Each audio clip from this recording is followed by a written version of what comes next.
before you read another parenting book or spend even a single dime on flashy toys. You need to hear this. There are 7 critical things about raising a child to put an immediate stop to backtalk. And I am telling you the truth. If you miss them before your child turns 5, you will spend the next 5 long years just trying to undo the damage. Trust me, lesson number 7 will make you question everything you thought you knew about parenting. By the end of this video, you will not only know the 7 lessons that truly shape your child's future, but you will also hold the solution to end your child's backtalk.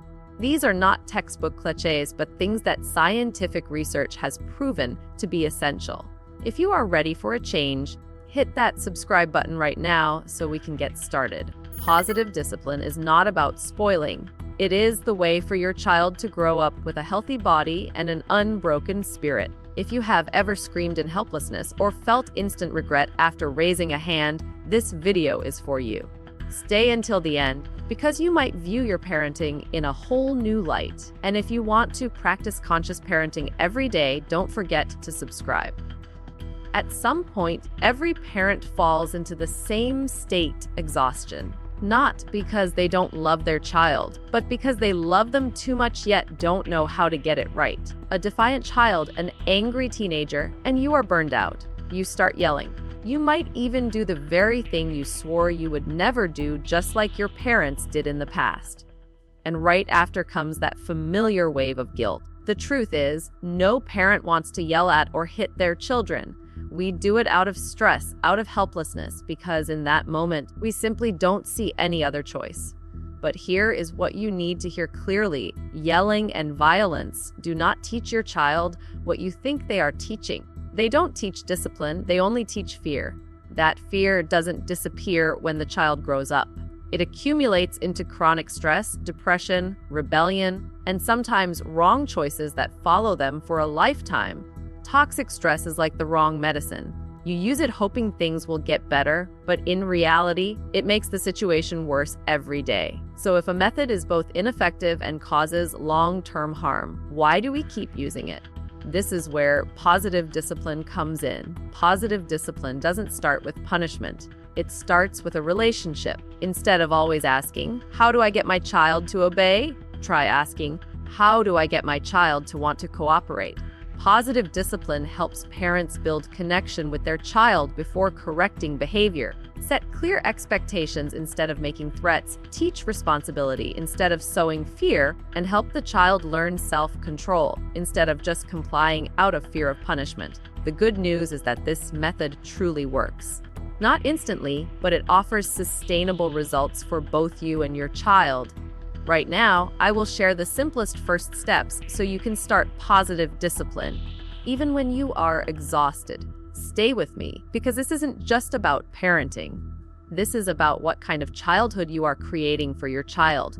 The first thing, and also the most common misconception we have, is planning for one-on-one time. You know, I used to think that loving my child meant being by their side 24/7, sticking to them every moment. But in reality, quality is 1,000 times more important than quantity. Professor Kluver enlightened me on this. You only need 20 minutes or even just 5 minutes a day, but those must be 5 real minutes. You can weave it in while washing dishes or hanging laundry, but the crucial rule here is turn off the TV, put the phone face down, get down to your child's eye level. When your eyes meet, when it is just the two of you in that moment, your child will feel, hey, I matter to mom. When your child is filled up with love, they won't need to cry or act out to demand attention anymore. The second thing, stop playing the cop and start praising the positives. Be honest, is your radar always switched to fault-finding mode? When our child plays nicely, we are silent, but the moment they throw a toy, we rush in to scold them. Unintentionally, we are teaching our child, if I want mom and dad's attention, I have to be bad. That is a dangerous psychological trap. Children thrive on praise, just like plants need water. Catch them in the act of doing good, even the smallest things. The two siblings played peacefully for 5 minutes. Praise them immediately. They put on their sandals by themselves. Praise them right away. Praise makes them feel special and want to repeat that good behavior. Remember, your recognition is the best antidote for all wrong behaviors. The third thing, set clear expectations. We often fall into the trap of being vague. Be good. Stop making a mess. To a child, these phrases are like riddles. They don't understand what being good actually entails. Instead of prohibitions and telling them what not to do, tell them exactly what you want them to do. Don't say, don't throw things. Say, please pick up the toys and put them in the box. And please, let's be a little realistic. Expecting a child to sit still all day is impossible. But saying, Mom needs to take a call, please stay quiet for 10 minutes, is something they can do. When expectations are within reach, your child will succeed, and you will also reduce unnecessary stress. The fourth thing, the secret weapon of wise mothers, distraction through creative activities. Don't wait until your child is screaming their head off to deal with it. By then, it is too late. The most important skill here is timing. When you see your child starting to frown, get restless, or two kids starting to fight over a toy, act immediately. Steer the child's brain in a different direction. Oh, look at what that bird is doing over there. How about we go to the other room and play hide and seek? Change the topic, change the space, or simply take them for a walk. Redirecting negative energy to positive right in the bud will save you from endless cold wars. Next, point number 5, we need to talk about using gentle consequences. Let's be honest with each other. When our child does something wrong, isn't our first reaction usually to get angry and punish them immediately? But, the goal of parenting is to help the child grow, and growing up means learning the lesson. If I do this, then that will happen. That is responsibility, not fear.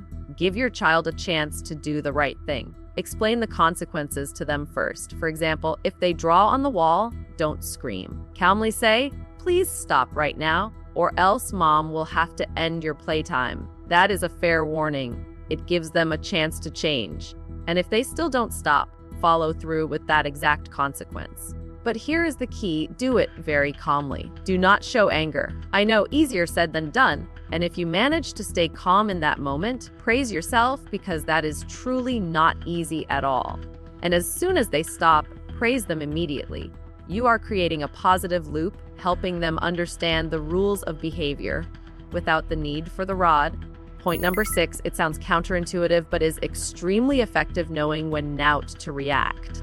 Sometimes a parent's strongest weapon is simply ignoring. As long as your child is safe, ignoring bad behaviors, like tantrums or whining, is the best way to extinguish them. Why? Because if your child misbehaves to get attention and you give them attention, it means they have succeeded.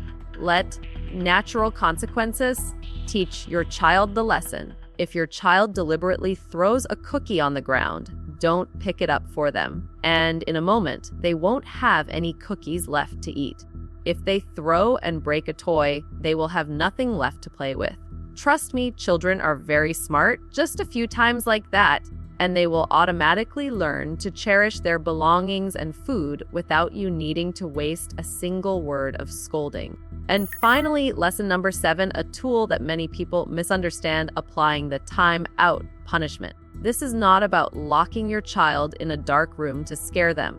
This is a time for them to calm down. It is most effective when your child violates a specific rule. The standard process is this: warn them first. If they don't stop, remove them from the situation to a quiet sitting spot. The secret here is say as little as possible and show as little emotion as possible. Do not preach at this moment. The ideal time is 1 minute for every year of the child's age. Especially for older children, from 3 years old and up, try this way. Instead of setting a timer, hand the control over to the child. You just need to say, go to the quiet spot and come back here when you feel ready and in control of yourself. This way is absolutely wonderful because it teaches the child the skill of self-regulating emotions, a skill that even we adults sometimes still lack. We have walked a long journey together with a wealth of important information in the content just now. Perhaps right now, you are feeling a bit overwhelmed and wondering if you have enough patience to apply all of this. The answer is yes, you can definitely do it, because no one loves your child more than you do. Let's take a deep breath together and look back at the map we have just drawn. These are not just 7 simple techniques, but 7 foundational bricks to build the personality of a happy child. Remember, 5 minutes of quality time are more precious than 5 hours of superficial presence. That is when you fill the emotional fuel tank, so your child never has to scream just for lack of attention. Change your lens. Don't just see the mistakes, but become your child's most enthusiastic fan. Because when children feel good, they behave well. Furthermore, don't riddle your child with vague commands. Clarity and expectations brings safety and cooperation. And be a skilled captain who knows how to use the art of distraction to steer the ship away from the emotional storm before it hits. When the storm actually hits, teach your child about responsibility through gentle consequences enforced in calmness, not fear. Learn to use selective ignoring, because sometimes your silence is the strongest answer for your child to self-correct whining behavior. And finally, redefine time out. Do not turn it into a punishment of isolation, but turn it into a quiet moment of calm. A lifelong lesson helping your child practice the skill of emotional self-management. My dear friend, parenting is not a sprint, but a persistent marathon. There will be days you fail. There will be times you speak too harshly. It's okay. Don't torment yourself. What matters is that we know when we are wrong, know how to fix it, and start over tomorrow. Children don't need a perfect parent. They need a parent who is happy and tries their best. What you choose to do today, choosing calm over yelling, choosing connection over punishment, is you writing a bright script for your child's future 20 years from now. If you feel these shares have touched your heart, hit the subscribe button right now to join the community of conscious parents, where we learn together to get better every day. And don't forget to share this with your spouse or friends who are also struggling with parenting. Who knows, one share from you might save the atmosphere of a family tonight. Thank you for listening. You are doing great, and your child is so lucky to have you.